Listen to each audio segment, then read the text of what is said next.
I think the star performer in the GraceKennedy Financial Group is clearly our remittance business.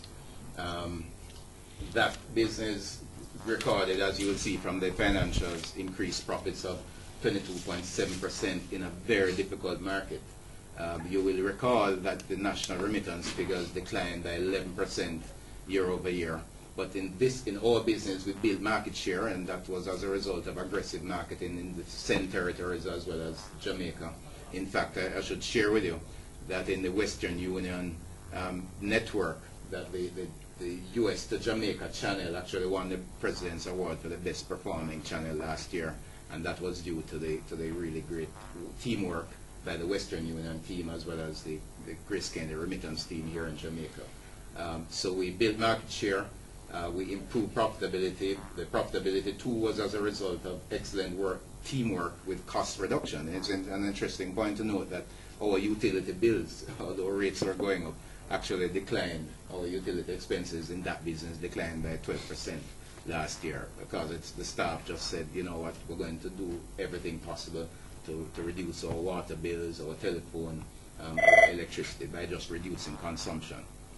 So that all in all, we're very pleased with how those businesses performed. As we go into the new year in the remittance business, Bill Express and our FX Trader business, we are looking to introduce new channels and improve the value to our customers in 2010. Hardware and lumber, that business was, as you know, we reduced the losses. That I think amounted to approximately $400 million in 2008, and that was reduced to just about 82 last year from the results that you have in front of you. Bear in mind too, another significant event that occurred for us last year was the divestment of our holdings in Versailles and Fidelity Motors, and those are also reflected in our financials. As we go forward with hardware and lumber, we are seeking to improve our service levels. This year is a very important year for us, and we expect that with improved service levels, continued good working capital management, that we will see continued improvement in that business in 2010. Okay, thank you, colleagues. We are now going to enter the question and answer session. I'd just like to repeat for those of us on the phone and on the web the procedure. Persons on the internet bridge may indicate by raising your hand, that is using the hand icon on the left of your screen, and may ask their question after being acknowledged. Persons joining by audio only will also be able to ask questions. Just state your name. The first name coming through will be acknowledged, and the participant may proceed to ask their question. Questions will also be accepted by email at gkinvestor@gkco.com. We will now entertain questions. Conference unmuted.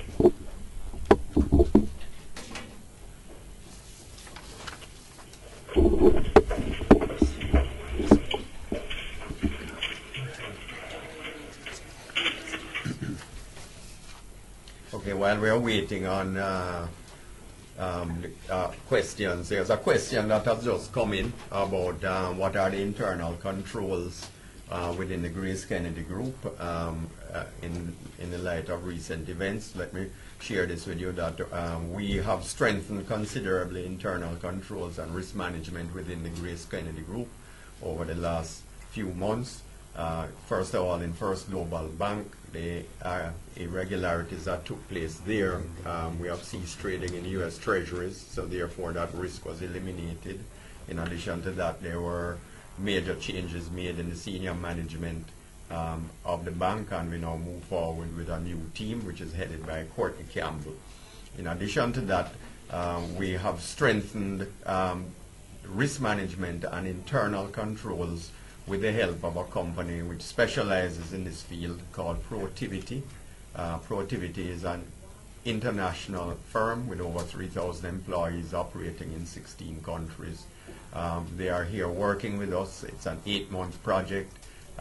We are going through our major subsidiaries, determining what are the controls, what's the risk management, wherever there are gaps, we are remediating them. And the effect of all of this is that GraceKennedy is coming out as a much stronger and more robust group in that regard. I am confident that as a result of that, whatever risks are out there, the group is prepared in terms of being able to identify them and then to mitigate against those risks.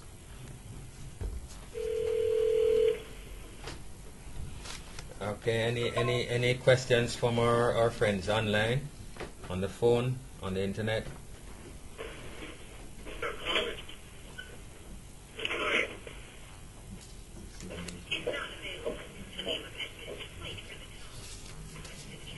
I have a question here. It says, what anticipated impact will the JDX have on the business in the medium to long term?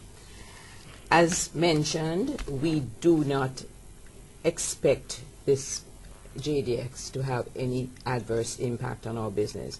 As I had mentioned before, the effect on the group's balance sheet will be less than 2% of equity of the group. Therefore, we're not expecting to have any immediate impact at all.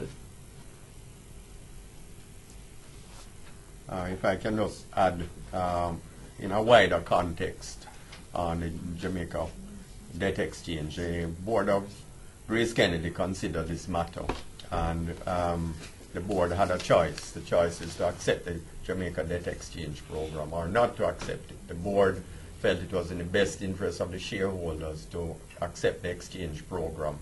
And the reasons for this is that the alternative was considered to be not as attractive, because it would have meant that the country would have had a much tougher issue ahead of it as to how to chart its way through without having the order and the stability that the Jamaica Debt Exchange promises.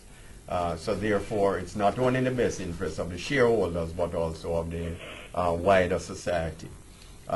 It is a very tough decision, but at the same time, I think we as a society need to take some credit that we have come together and within 4 weeks decided, 2.5 million of us, that this is in the best interest of the society and move forward very quickly and in a way that has gone very smoothly. It's not a lot of societies that can do this, and in fact this is an issue that we have grappled with in Jamaica for many years, and we have demonstrated we have done this successfully.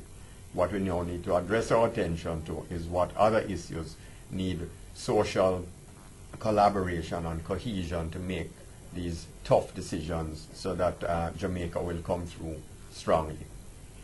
Okay, any other questions from our participants online?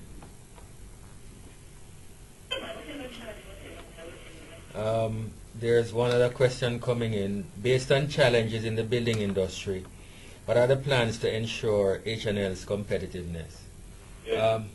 As pointed out by Courtney earlier, H&L had a challenging year last year and the year before. Things have been put in place that we expect to see the benefits of this year. Courtney spoke earlier to our service levels, meaning availability of goods in the store. We can speak to the general appearance and friendliness of the store, our customer service, purchasing properly, controlling expenses. With particular reference to the building industry, yes, there are challenges, but we have been working hard to identify niches and areas where there are areas of growth in the building industry, and we have been achieving some success.